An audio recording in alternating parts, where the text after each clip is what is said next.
Merci d'être au rendez-vous de la bonne ambiance, le rendez-vous de la bonne humeur. Toute l'équipe du rendez-vous de midi est super ravie de vous savoir fidèles et plus nombreux pour cette saison 5 de ce moment de télé. Tenez, ce rendez-vous aujourd'hui va abriter, il y aura Jennifer Sachivi, Adja Sofiat, nos invités qui sont également là sur ce plateau.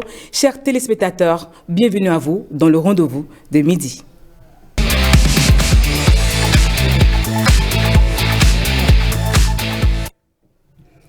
Et oui, ils sont déjà là, la team du mercredi, du rendez-vous de midi. Nos invités également sont là. Adja Sofiat Oseni, bonjour. Bonjour Yasmine, chers amis téléspectateurs, bonjour à vous et bienvenue à la saison 5 du rendez-vous de midi. La 4e saison du rendez-vous de midi, ce n'était pas sans vos astuces précieuses et pratiques. Eh oui, et je suis sûre que les téléspectateurs ont beaucoup adoré nos petites astuces pour ne pas faire des erreurs, ne pas répéter vos erreurs dans ce que vous faites, soit ce midi déjà, ou en tout cas, tout ce que vous proposez à vos époux, chères dames. Rendez-vous de midi, Full Up Cuisine, rendez-vous de midi, vous dit que ça va se corriger. Et comme vous, fidèles téléspectateurs du rendez-vous de midi, Jennifer Sachivi était également à la saison 4. Elle a suivi Stop Flop. Dites-nous un peu, qu'est-ce que vous avez retenu du Stop Flop? Déjà beaucoup de choses. Bonjour chers téléspectateurs, c'est un plaisir de vous retrouver pour cette 5e saison de Rendez-vous de midi. Moi je dirais que c'est ce que je mets tout le temps en application et qui m'a été enseigné sur ce plateau, Yasmine, c'est la cuisson de la viande de mouton, la cuisson de la viande de bœuf. Depuis un moment, je ne mets plus le sel en fait. À part le poulet, je dirais même toutes les autres, je ne mets plus le sel. Et j'aime bien. J'aime bien. Oui. Mais Jennifer nous a pas apporté le morceau de viande. Qu'est-ce qui prouve que vous avez bien préparé Yasmine, la viande? vous avez expérimenté. Ce que vous avez expérimenté, vous n'avez pas apporté. Sinon, j'aurais suivi vos traces. D'accord. Pour le prochain numéro, on apporte les preuves ici. D'accord. Vous apportez votre preuve et je vous suis. Mais Jennifer Sachivi, vous nous avez également éparté avec vos histoires qui nous touchent beaucoup. Dites-nous. On est toujours là pour offrir des histoires intrigantes, comme d'habitude, des histoires hors du commun. C'est vrai que la plupart étaient tristes et ensemble avec l'équipe. Coucou à Rebecca Kendian-Houndé qui nous suit certainement. On a su quand même trouver des solutions, on a su conseiller ces personnes-là qui lançaient leurs cris de cœur et on espère que notre petite contribution a pu les aider à prendre une décision. Merci Jennifer Sachivi. Chers téléspectateurs, le rendez-vous de midi, c'est pas sans le débat. Et nos invités sont déjà sur ce plateau. Il y a Naya Lawson, bonjour. Bonjour Madame Yasmine, bonjour chers téléspectateurs. Devant elle, nous avons Didas Torsou, bonjour. Bonjour Madame et bonjour tous les Béninois et toutes les Béninoises. De l'autre côté, celui qui va nous rejoindre, c'est Narcisse Tibozo. Il sera également sur ce plateau pour faire le débat sur ce Stop Flop.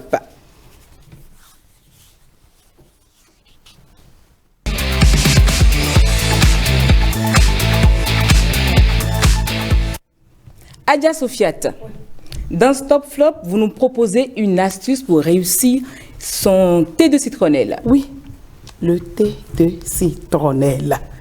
Pourquoi le thé de citronnelle? On ne le fait pas bien, c'est ça? Comment est-ce que toi, tu réalises ton thé de citronnelle? Bon. Je sais que tout le monde aime ça. Moi, je l'adore. Mais c'est pas compliqué. Ah ouais. J'en prends souvent. Ok, et puis c'est pas compliqué à faire, un thé de citronnelle. Comment est-ce que vous réalisez votre thé de citronnelle? On lave les feuilles, on les met au feu. Attends, calme-toi. On a dit Yasmine, il faut pas venir nous dire ce que tu as préparé. Alors, bon, pour faire son thé de citronnelle, on met son feu, on met une casserole avec de l'eau dedans, on lave les feuilles. On met dedans, on couvre, on laisse mijoter, ça doit bouillir. Dès que ça bouillit, mais on descend et on a son thé de citronnelle. Et voilà, chers amis téléspectateurs, c'est la preuve encore que nous ne sommes pas trompés en choisissant de vous parler aujourd'hui de la réalisation du thé de citronnelle. Comment réussir ça? Non, ce que Yasmine a dit, tu auras peut-être un thé, mais ce n'est pas ce qu'il faut. Le thé de citronnelle, je voudrais, avec la complicité de la réalisatrice, qu'on montre la feuille. La feuille. Oui, au champ, c'est comme ça que ça se présente. Et vous coupez votre affaire, vous l'amenez à la maison. Et vous mettez votre eau à bouillir. Vous avez déjà proprement lavé votre feuille de citronnelle. D'accord. Et vous êtes là. Vous laissez votre eau bouillir. Vous laissez votre eau bouillir. Et dès que ça finit de bouillir, vous jetez. Vous n'avez pas besoin d'une botte de feuilles de citronnelle. Ça dépend de la quantité. Pour cette quantité d'eau, telle que je vois, si, pour 1 litre, vous avez peut-être besoin de 5 ou 6 feuilles de citronnelle. Juste ça. J'en vois qui mettent une botte. Non.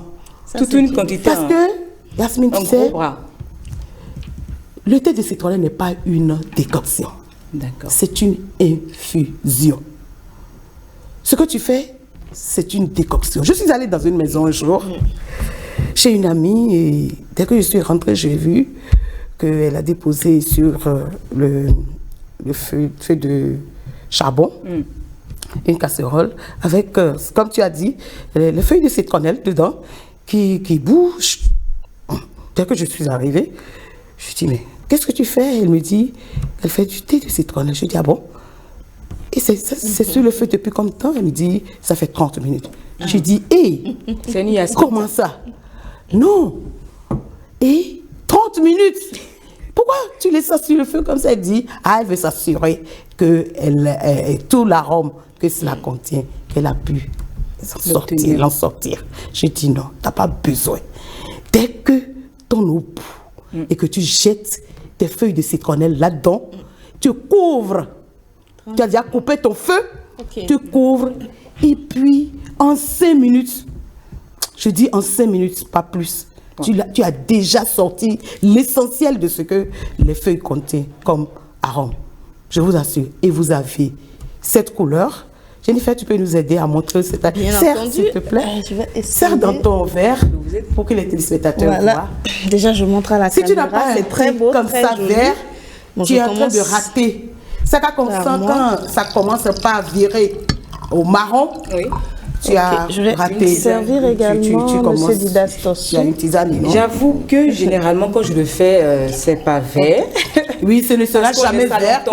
Ce ne sera jamais vert parce que, comme je dis ici, les feuilles, tout ce qui est végétation, dès que la chaleur, vous savez, quand vous faites bouillir les légumes, dès que la chaleur a dépassé un certain degré, ça commence, ce n'est plus vert. C'est comme ça, c'est exactement. Quand vous faites, c'est que la chaleur est intense. Merci beaucoup. Même quand vous avez fini de faire, si ça dure trop, alors, Naya, ça, si vous ne laissez pas, Yasmine, je te sers? Oui. Voilà. Je goûte. Voilà. Passe à moi. Voilà. Même quand vous avez fait comme j'ai dit là, et que vous avez couvert, et que ça dure trop dedans, après ça commence à virer. Ça commence pas à virer. Vous n'avez, mais là c'est mieux que ce que si vous allez mettre sur le feu, si vous les mettez dans de l'eau et que ça reste trop sur le feu, vous n'avez plus du tout l'arôme. Vous pouvez vérifier, vous n'avez plus l'arôme. Bon, on déguste, hein? Oui. Déjà? Allez-y. Allez-y. Oui, je vous laisse. D'accord. Allez-y. Moi, je vous laisse. D'accord. Laisse-moi savourer mon thé de citronnelle.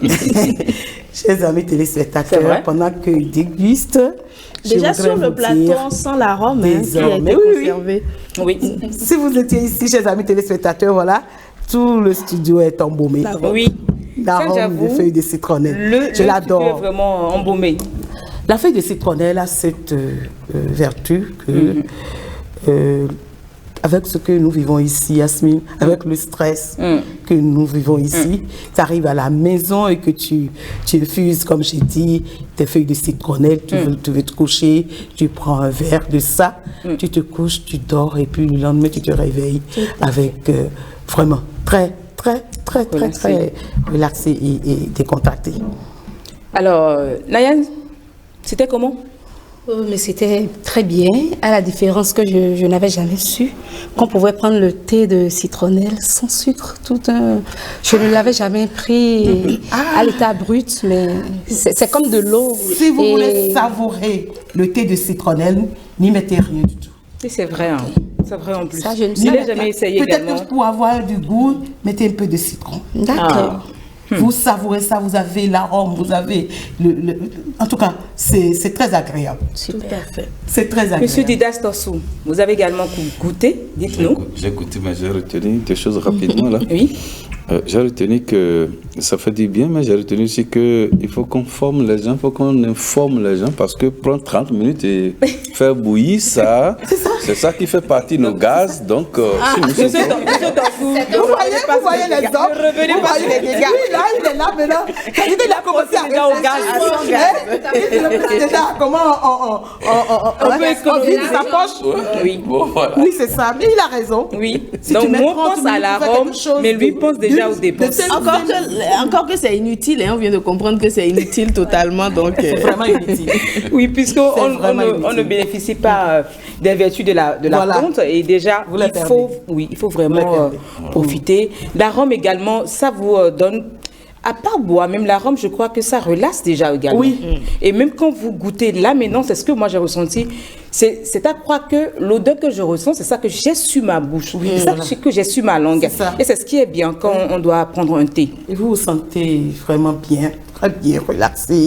Et puis moi, ça me tue. L'odeur, là, ça me tue, quoi. En tout cas, moi, j'en profite, chers téléspectateurs. Vous savez qu'il y a des J'en profite essences plus également. de ça. Ah En bon? saison sèche, moi, je me procure l'essence. Ah, comment vous le Et faites? oui, il y a l'essence qui se vend. D'accord. Et dès que je citronnelle, oui. l'ai, dès que je l'ai, j'ai Vous n'avez pas des astuces pour le faire à la maison? Non, je crois que ça c'est tranquillement à la d'ici. boutique. À la Ça c'est boutique. d'ici, oui. On n'a pas de. Non, tu peux pas faire ça à la maison, c'est trop. Il y a aussi l'encens. l'ensemble, Avec bien les sûr. feuilles. Bien Quand sûr, tu l'as- bien sûr, de Quand citronnelle. tu l'as, qu'est-ce que j'ai dit? Quand tu as L'essence. l'essence, Ok, d'accord. tu fais bouillir de l'eau et puis tu mets une goutte. Une goutte dedans et tu es. Pour boire ou... Oui, pour boire. Oui, pour boire. Même dans du gâteau. Pour boire. Mettre ça. C'est très. Alia Sofiat, Oui. c'est tout pour l'astuce. Oui. Je vais profiter du D'accord. peu de temps que j'ai encore une minute. Hein. Oui. Si, parce que souvent, on se lève et puis on a envie de ça, ou bien le soir, on a envie de ça, on n'a pas les feuilles à la maison. Pour conserver les feuilles de citronnelle, parce que quand vous l'avez amené à la maison, que vous jetez ça là, ça commence par sentir. Certains mettent ça au frigo, bon, on arrive à récupérer. Mais pour conserver ça longtemps, vous amenez votre feuille du champ à la maison, vous prenez votre ciseau, vous les coupez en bâtonnets. Vous les coupez en bâtonnets et puis vous faites sécher dans une passoire ou dans un panier. C'est-à-dire que tout ce qui peut faire entrer de l'air de partout. Ok, donc ne Donc pas vous mettez cacher dedans, ça vous mettez quelque dedans, mais ne mettez pas ça au soleil. Ah. Vous mettez ça dans votre cuisine pourvu que l'air passe. Et pour puis, l'astuce. et puis c'est Vraiment, fini. j'en avais Ça besoin. commence. On sèche ça commence. souvent pour qu'on se dise que... Non, ma chérie, non. Il ne faut pas sécher au soleil. Il faut les mettre dans ce que j'ai dit, passoire au panier. Et vous laissez ça là. À chaque fois quand vous rentrez à la cuisine, mettez la main dedans et puis remuez. Je vous assure, ça sèche. Mais quand vous mettez dans de l'eau chaude, c'est comme si vous venez de du champ, quoi. Je vous assure. Voilà. Merci beaucoup, Adia. C'est deux Sofiat. astuces en- Oui, en hein, une. j'en ai profité Deux suffisamment. astuces en une. Je dirais même toi, on a économie de gaz là. Mais j'ai une petite provocation, madame, si vous permettez. Avec le temps, il paraît qu'il y a la citronnelle en version sauvage et en version naturelle. Ouais, Et je vais en parler. Un jour, j'étais allée à Dantopa, j'ai acheté de la feuille de citronnelle. J'arrive à la maison et je n'ai pas l'arôme tel que je l'ai habituellement. Aujourd'hui, les gens y mettent, les gens cultivent. Oui. Ils en font une culture. Donc, ils mettent des... Les broussailles, dis donc. Non, pas de... Non. Parce que j'en ai vu, ils ont mélangé des broussailles avec de la citronnelle et tu Oui, l'as ça plus, c'est le béninois peut aller jusque là, mais avec l'engrais chimique, on n'a pas toujours, on n'a pas toujours ce qu'il faut, l'arôme qu'il faut. L'arôme, ça ne vient pas de façon tempérée. Donc, ça ne vient pas comme ça. Donc, vous pouvez aller au marché, acheter des feuilles de citronnelle et arriver à la maison, ça ne sent pas bien. Les dames le savent. Quand vous arrivez au marché, ça coûte plus cher. Ce dont je parle là, le naturel, coûte plus cher que ce que les filles mettent sur la tête. Moi, généralement, on me dit de toucher la feuille, de triturer, et puis tu sens le... Et là, on est sûr de ce qu'on achète. Voilà. Ce qu'elle a dit tout à l'heure, des dames, il y a des gens pour vous tromper. Parce que si elle arrive au marché et qu'elle dit que c'est à 100 francs, et que je dis que à ton pont où est l'eau, à ton point est l'eau. Donc, elle calcule avec ça, et puis elle y met des chiens dents. Oui, tout à fait. Elle y met des chiens dents, authentiques. Donc, c'est comme ça. Donc, vous avez tout. Merci Adja Sofiat. Chers téléspectateurs, vous l'avez compris, le thé de citronnelle, on ne porte pas son citronnelle à ébullition, mais on fait une infusion pour bénéficier réellement des vertus de la plante. Ça vous fait économiser du gaz. Voilà. Je l'ai dit, du gaz. C'est important. On sait ce qu'est le gaz aujourd'hui. Donc, Adja Sofiat, on vous raccompagne et la suite, ce sera avec Jennifer Sachivi dans Le Vécu. Je pars avec mon thé. Ah, en plus.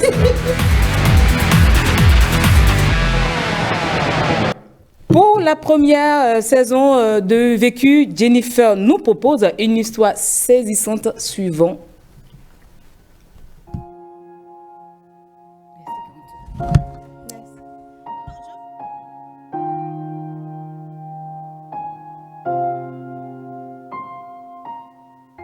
Je suis une jeune veuve de 34 ans, j'ai un fils de 6 ans et j'ai perdu mon mari par erreur médicale il y a 4 ans. Son décès a entraîné une dislocation entre ma belle famille et moi. Depuis ce temps, je vous assure que je n'ai plus la paix. Ma belle famille m'accuse d'avoir tué leur fils. Je vous épargne les misères que j'ai vécues à partir de ce moment. Après le deuil, ils sont venus pour me chasser de la maison que mon défunt époux et moi avons construit. Heureusement, l'acte de mariage et surtout la présence de ma mère ont pu m'en épargner. Mais je n'étais pas au bout de mes peines. Aussitôt après l'enterrement, j'ai enchaîné une série de maladies sans répit. Actuellement, je suis gravement malade et la dame qui me traite à l'indigénat me dit que la maison qu'ils ont essayé de m'arracher est hantée. C'est là que je vis avec mon fils, mais lui, il va bien. Actuellement, j'ai quitté cette maison pour me traiter chez ma mère et depuis ma santé commence à s'améliorer. Mais je viens demander conseil car ma mère a également envers moi des comportements qui me désolent. Lorsque je rentre du travail, à peine elle me salue ou à peine nous discutons. J'ai l'impression d'envahir son espace et elle m'a un jour fait comprendre que je dois désormais penser à trouver quelqu'un pour m'occuper de mon fils. Je suis vraiment mal à l'aise. Elle ne dit rien lorsque je lui demande conseil sur la situation avec ma belle famille. Toutefois, elle refuse que je retourne dans la maison, mais ne me facilite pas la tâche chez elle non plus. J'ai envie de louer un appartement avant la fin de l'année, mais je ne sais pas si c'est la bonne décision. Vos conseils me seront utiles.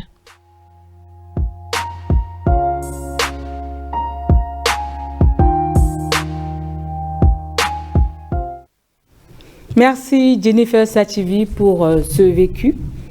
Qu'est-ce qui vous a le plus inspiré?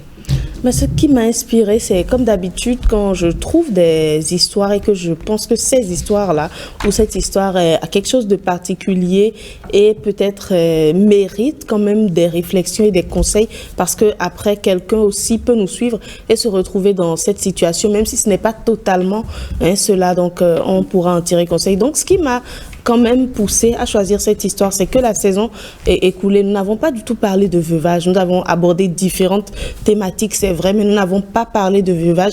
Pourtant, c'est une réalité, je dirais, surtout en Afrique. Et la plupart des veuves que je connais, pour la plupart en tout cas, elles n'ont pas bénéficié de cet amour-là, ce soutien, cet accompagnement de la belle famille. Donc je me dis que plusieurs femmes vont se retrouver dans cette histoire. Merci beaucoup Jennifer. Je sais que vous brûlez d'envie de partager également votre point de vue sur, sur ce vécu, mais ce sera dans le débat.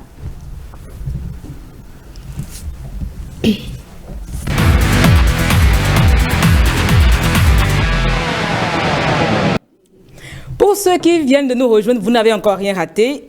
C'est le rendez-vous de midi et c'est le moment de débat. Ce sera avec mes invités qui sont déjà là. Nous avons Naya Lawson, juriste et mère de famille. Bonjour. Bonjour, Madame Yasmine Damata. En face de vous, Jennifer Sadji, je ne vais pas vous présenter, vous allez la présenter. Ça va, ne vous en faites pas, hein. Je suis très bien comme ça. Didas Tossou, notre sociologue. Merci beaucoup.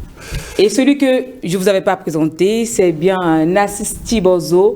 Il est sociologue également et père de famille. Bonjour. Bonjour, Madame Yasmine. Le thème, c'est veuvage précoce. Quelle vie après la perte de l'être aimé? Jennifer. Yasmine. Que comprendre? Qu'est-ce que vous avez retenu de ce vécu que vous avez partagé avec nous? Qu'est-ce que j'ai retenu? Je me rends compte qu'il y a brimade, clairement, envers la veuve, envers l'épouse du fils, qui malheureusement n'a pas trop les armes pour s'en sortir. Et voilà, c'est certainement pour ça qu'elle lance un SOS. Donc c'est l'essentiel de ce que j'ai retenu dans son histoire. Naya Lawson, vous avez également suivi, comme nous, ce vécu. Quel est votre avis? Contrairement à Madame Sachivi, je pense qu'elle a bel et bien des armes pour se défendre. Parce que dans le cas que l'on nous a récité, à suivre les dires, c'est que la dame est légalement mariée puisqu'elle nous parlait d'un acte de mariage. Donc le mariage est régulier et légal. Alors, dès lors que c'est ainsi, je pense qu'il va suffire à cette femme-là non seulement de l'exhiber, parce que d'abord il faudra savoir sur la base de quel régime le couple s'est mis ensemble. C'est très important. Et il faudra également que la dame arrive à prouver comment est-ce qu'elle a contribué à la construction de cette maison. Donc, elle a déjà deux bases solides. Si elle arrive, l'acte de mariage seul ne suffira pas. Ça va suffire d'une part, mais de l'autre, puisqu'il s'agit de la maison, puisqu'il s'agit d'entrer en possession de cette maison-là, il va falloir vraiment prouver que ces sous sont allés dedans, et compte tenu peut-être du régime sous lequel ils se sont mariés. Et il lui faudra également l'aide d'un avocat, si elle a les moyens, pour se faire défendre, à mon avis. Monsieur Nassis Tibozo, vous avez écouté Naya Lawson dit elle peut se défendre. Jennifer Sadji dit qu'elle n'a pas les armes pour se défendre. Vous, quel est votre avis? Merci beaucoup, Madame la journaliste. Je tiens d'abord à dire qu'il faut d'abord définir ce qu'est le veuvage. D'accord. C'est la perte d'un être, la perte de son conjoint, de sa conjointe. Oui. Et dans ce cas, comme l'a dit Madame Naya, il faut savoir si la personne s'est mariée. Parce que si la personne s'est mariée, là, légalement, elle peut exhiber l'acte de mariage qui lui donne certains droits. D'accord. Elle peut aussi, si elle n'a pas les moyens, elle peut aussi aller à l'Institut national de la femme. C'est un institut qui est mis en place maintenant pour défendre le droit des femmes. Vous voyez un peu. Donc, si le mariage est fait, il n'y a pas de raison qu'elle n'en jouisse pas des droits du mariage. Mais au cas contraire, si le mariage n'est pas fait, là, il y a point d'interrogation. Parce que aujourd'hui, nous sommes en train de constater, malheureusement, que lorsque la femme perd son homme, la belle famille ne répond plus. La belle famille laisse cette dernière avec ses enfants. Et si, dans le couple, si la femme ne travaillait pas, là c'est difficile. Parce qu'il y a des couples où l'homme refuse totalement à sa femme de travailler. C'est ça. Voilà que la mort ne prévient pas. Voyez un peu, madame. Donc, si elle se trouve dans ce cas-là, franchement, c'est difficile. Parce que la belle famille lui tourne dos. Oui. Elle a perdu son... Elle a perdu. Les enfants sont en charge. Oui. Avec tout, avec la cherté de la vie que vous connaissez, vraiment, c'est vraiment une catastrophe pour elle. Je vous précise que dans ce cas, la dame dit qu'elle a sa maison, mais qu'elle ne peut plus vivre dans cette maison. Cette maison est hantée, si on peut le dire, qu'elle ne peut pas vivre. C'est pour ça qu'elle a rejoint sa maman. Monsieur Didas Tossou, vous en pensez quoi? Quel est votre avis? Merci beaucoup. Permettez-moi de faire une génuflexion à toutes ces femmes qui sont veuves.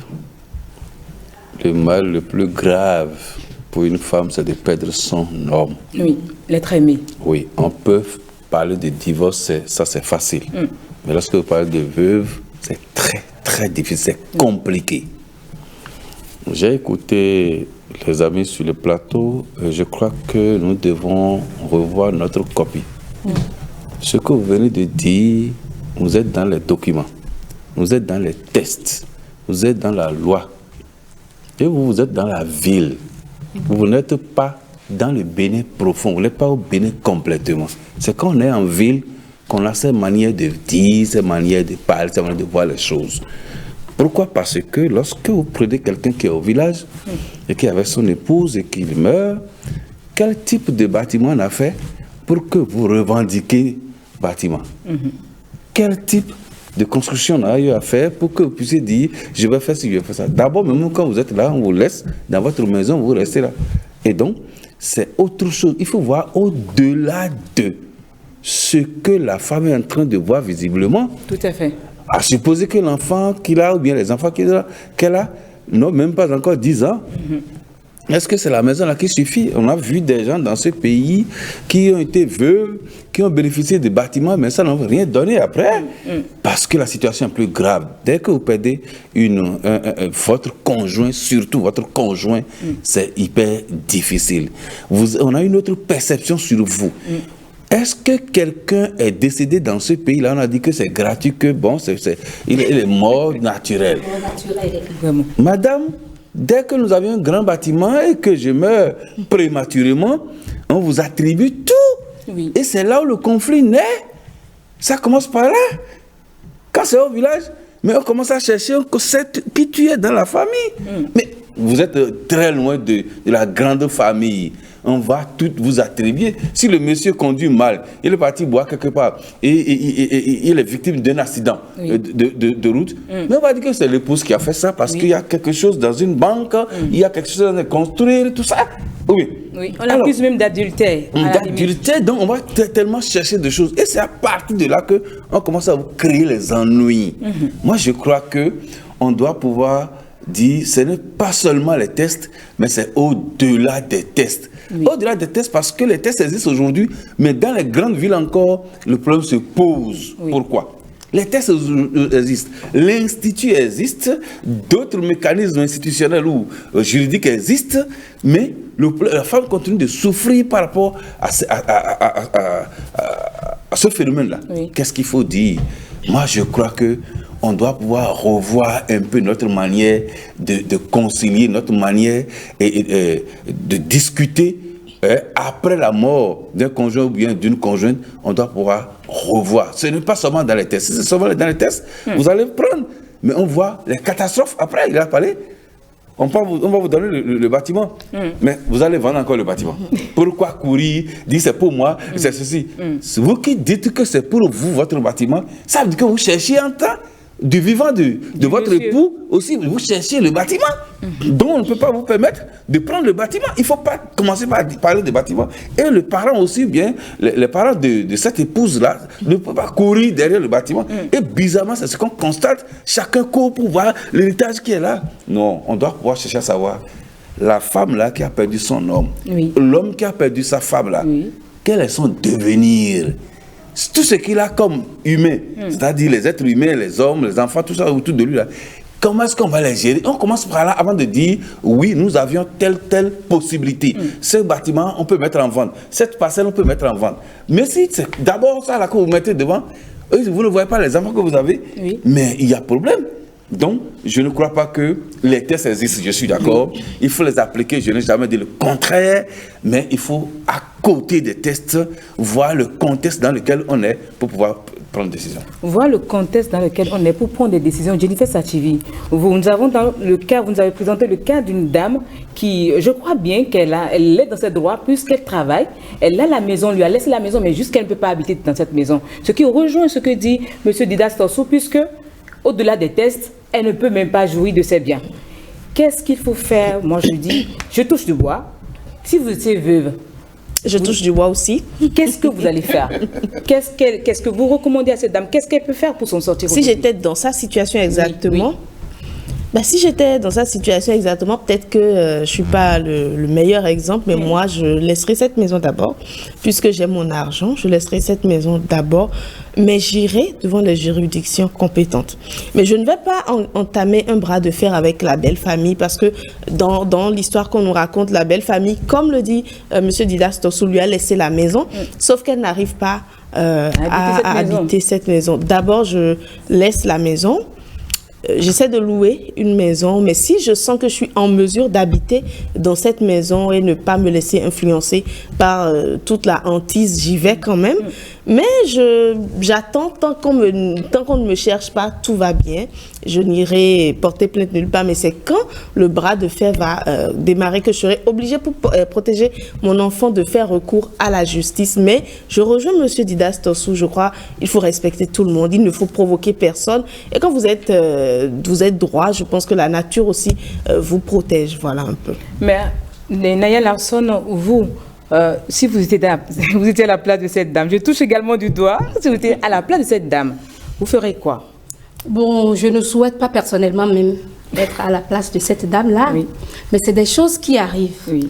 Je vais d'abord commencer par... Monsieur Tossou venait de dire que c'est vrai, les réalités ne sont pas les mêmes. Quand on parle d'une femme qui est au village, d'une autre qui est dans la ville. Mais c'est rare de voir des cas où c'est des femmes qui sont dans les contrées du Bénin. C'est très rare qu'on ait de ces rivalités, qu'on ait cas de ces rivalités entre ces femmes avec leur belle famille. Mais très souvent, c'est des cas comme ça. C'est des cas comme ça, des femmes de la ville, des femmes, d'abord, pour peu d'abord que vous êtes une femme intellectuelle, vraiment bien, il vous est difficile de collaborer, de cohabiter avec une belle famille. Excusez-moi, je ne dis pas que c'est ça dans tous les cas, mais dans la plupart des cas, c'est bien cela. Parce que c'est des préjugés, et on dit, mais est-ce que cette dame-là, est-ce qu'elle va faciliter la vie à notre fils? Est-ce que... Et il y a ce conflit, parfois c'est un conflit non visible, qu'on ne voit pas, mais que les deux parties se mènent. Donc, on ne sait pas la relation que cette femme-là avait déjà eue, parce que je reviens au cas avec sa belle famille. Mais là, c'est que on avait déjà essayé de lui arracher la maison et ça n'a pas marché. Elle a opposé un refus, certainement qu'elle a déjà engagé des actions. Et c'est parce que là, la belle famille sent peut-être qu'elle n'aura pas raison. Et que, bon, on est en Afrique, on est au Bénin. On peut faire des choses pour la faire partie de la maison. C'est ce qu'on constate. On suppose que c'est cela. Mais quand c'est ça, là, je vous rejoins, Madame Sachivi. Je dis, si je suis une femme indépendante, autonome, et que j'ai les moyens, je cherche d'abord à me retirer, le temps de reprendre mon souffle et d'attaquer. Parce que, n'oubliez pas, elle a un enfant de 6 ans. Oui. L'enfant est vulnérable. Quand on se marie, légalement en plus, je pense que c'est pour pouvoir bénéficier d'un certain nombre de droits pendant que le monsieur est là. Et même après, quand le monsieur n'est pas là. L'Institut national de la femme est là, on en parle. Il y a d'autres institutions, un peu comme la Commission béninoise des droits de l'homme. Mais il y en a tellement. Donc, je pense que le cas de cette femme-là n'est pas encore alarmant. Oui. Donc, je reviens à la proposition de Dame Sachivi, qu'elle s'éloigne, qu'elle quitte sa mère, parce que même là, le climat n'est plus convivial. Oui. Si elle a les moyens, qu'elle se retire, qu'elle se refasse et qu'elle attaque en douce. Pas de bras de fer avec la belle famille et qu'elle prenne son avocat, qu'elle demande conseil. Voilà 2 institutions que nous venons de dire. Si elle est à l'écoute, qu'elle prenne vraiment son destin en main, parce que c'est surtout pour le bien de l'enfant. Les femmes veuves, beaucoup pensent, et c'est une erreur, que lorsque la femme devient veuve, tout lui revient. Monsieur Tossou disait tout à l'heure qu'on n'a pas le droit de revendiquer une maison, qu'on a déjà vu des cas où il y a des maisons, mais que l'éducation ne réussit pas. C'est vrai. Mais pour pouvoir réussir dans la vie, il faut pouvoir s'assurer un toit. Il faut vivre quelque part. Pour être sûr qu'on est couché, qu'on dort bien, avant de pouvoir poursuivre la lutte. Mais dès que vous n'avez pas ce minimum, encore que mon argent est dedans. Oui, c'est ça. La dame dit bien, elle a construit avec son mari. Pour une femme intellectuelle, même la dernière des villageoises, son argent est dedans quand même. elle ne s'est pas prostituée. Allez-y savoir si peut-être du vivant de l'homme, la belle famille ne traitait pas déjà cette femme de prostituée, de femme infidèle.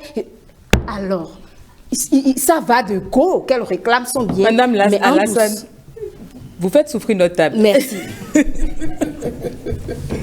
Merci beaucoup. Je ne vous ai pas coupé la parole. Monsieur Chibozo, Oui, madame. nous sommes dans une situation où la dame, elle veut des conseils. Vous voulez lui donner quel conseil? Vous êtes un homme.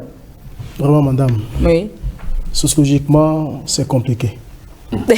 En quoi c'est compliqué? Oui, c'est compliqué parce que, vous savez, sous nos cieux, surtout en Afrique, au Bénin, la mentalité ne sont pas encore très évoluée. D'accord. Vous voyez. Et quand vous avez la chance d'épouser un homme qui a suffisamment de ressources, la famille vous voit d'un autre œil. La famille vous voit d'un autre œil. Et des fois, si le mari vous aime, à la manière dont je vois, on va dire que vous l'avez basé. Ce qui n'est pas certainement le cas. Vous voyez un peu. Et tous les biens de ce dernier, les gens guettent ça. Que ce soit la belle famille, tout le monde guette ça. Et vous allez souvent entendre, vous allez souvent voir que dès que l'individu meurt, on ne respecte même pas la mémoire du défunt. On ne respecte même pas sa mémoire.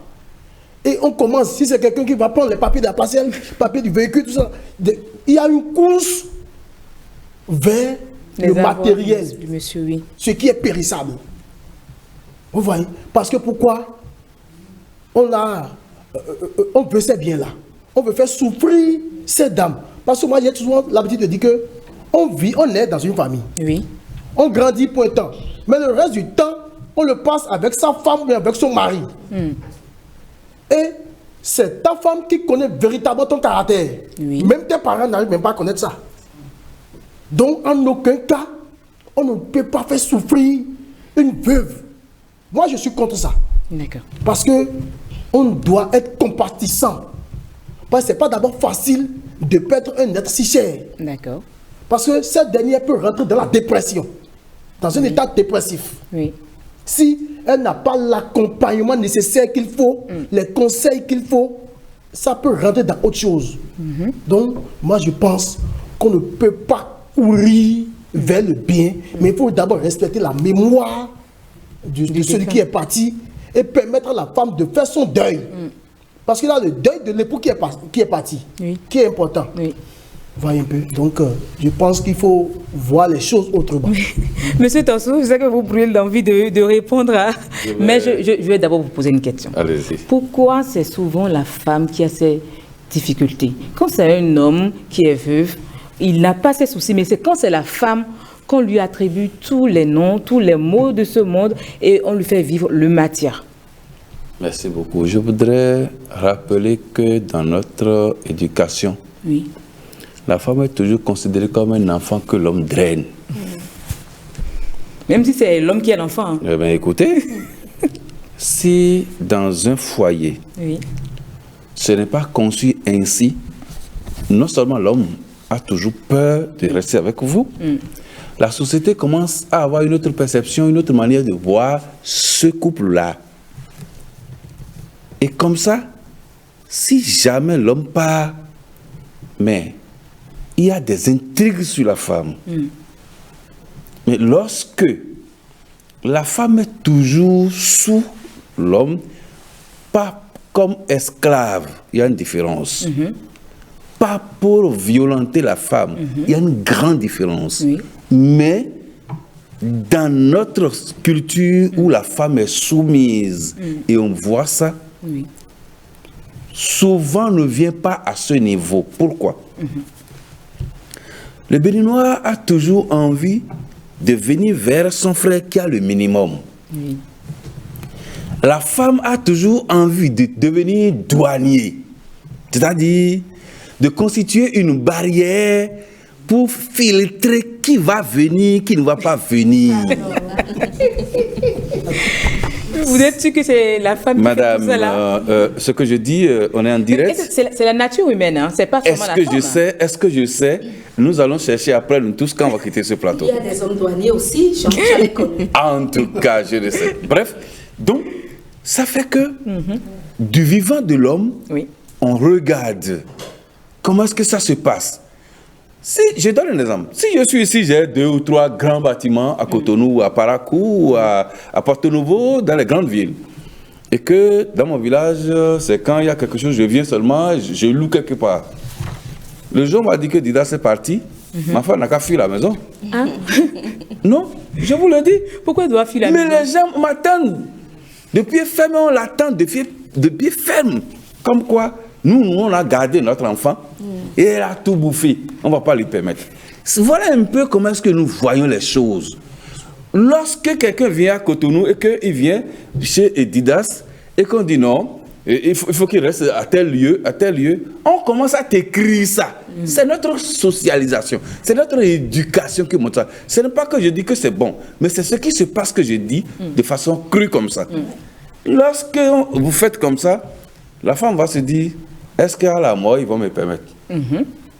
Sinon, je vous ai dit, il y a des maisons dans les villages, même dans certaines villes, les gens, des maisons, quand ils meurent, il n'y a aucun problème, sans même écrire un testament. La femme en bénéficie. Nous sommes dans le pays quand même, on voit, et on accompagne même ces veuves-là. Pourquoi certaines femmes souffrent de ça? C'est pourquoi j'ai dit, il faut aller voir le contexte, pour voir qu'est-ce qui se passe. Si moi, ma maman meurt et on commence à dire, ou bien mon papa meurt, on dit non, que ma maman ne va pas vivre ici, ne va pas vivre ça, ça veut dire que ça va vous rattraper. Quelque chose a fait qu'il y a quelque chose qui s'est passé. Ça ne peut pas être anodin, ça peut être gratuit comme ça, on va voir la femme comme ça, qui est veuve comme ça, on dit mais il faut la chasser. Il doit avoir quelque chose. Je ne dis pas que c'est bon, je n'ai jamais dit ça, mais je dis, nous devons chercher, on va étudier cas par cas. Madame, c'est vous, femmes, qui nous aidez, nous les hommes, à faire sortir les veuves. Ça, je vous le dis, allez dire partout. C'est vous, les tantes, c'est vous, les petites sœurs, les grandes sœurs, qui nous aident à faire partir ces veuves de la maison. Il faut dire la vérité sur ce plateau aujourd'hui. Et donc, ce n'est pas qu'on veut, mais c'est parce que vous avez besoin de quelque chose chez l'homme, vous n'avez pas eu de son vivant, et vous, maintenant, vous êtes en train de vous liguer contre celle-là, et dès que ça se passe, c'est vous qui trouvez les astuces à l'homme ou bien à la famille pour faire partir cette dernière. Voilà. Merci beaucoup, Jennifer Sativi. Un mot pour finir, puisque le temps est parti et fini. Ok, on n'a pas vu le temps parti. Je reste sur les propos de Des conseils pour la dame. Je reste sur les propos de M. Tossou. Pour conclure, je dirais déjà que rien ne justifie une telle barbarie, parce que je pense que c'en est une, que la femme soit la plus méchante au monde ou pas. La seule chose que j'ai à dire, c'est ce que j'ai déjà dit, rester tranquille, ne pas s'affoler, parce que quand elle va s'agiter, elle va peut-être faire des choses qu'il ne faut pas, mettre en danger son enfant. Donc rester dans le plus calme, rester autant calme, le plus calme possible. Et ensuite, entamer des négociations d'abord avec la belle famille, dire, écoutez, j'ai un enfant, il faut que mon enfant soit ci, soit ça. Si ça n'aboutit pas, on prend les juridictions. Merci Jennifer Sativi. Naya Lawson. Je confirme, sinon que je partage l'avis de Madame Jennifer en disant et en pensant à une autre manière de rééducation, parce que c'est une question d'éducation. Monsieur Tossou vient de le dire, c'est nous qui sommes les bourreaux. La femme est un bourreau pour la femme. Donc, éduquons déjà nos enfants à être autonomes, à se désintéresser de tout ce qui est matériel, de celui qui a quelque chose qui appartient à quelqu'un d'autre. Et voilà, c'est ce que je pense. Merci beaucoup. Tout est bien qui finit bien. Le rendez-vous de midi s'achève ici. Sur ce plateau, nous avons eu dans Stop Flop Adja Sofiat Oseni, nous avons Jennifer Sativi qui nous a présenté le vécu, mes invités Didas Tossou, sociologue, Naya Lawson Alassane, elle est mère de famille. Nous avons également eu Narcisse Chibozo qui était sur ce plateau. Les avis, vous les avez entendus, chers anonymes, vous avez eu assez de conseils. Il y a des institutions en place qui pourront vous accompagner. Allez vers ceux-là, ils vont vous aider. Ce sera tout. À la prochaine. Portez-vous bien.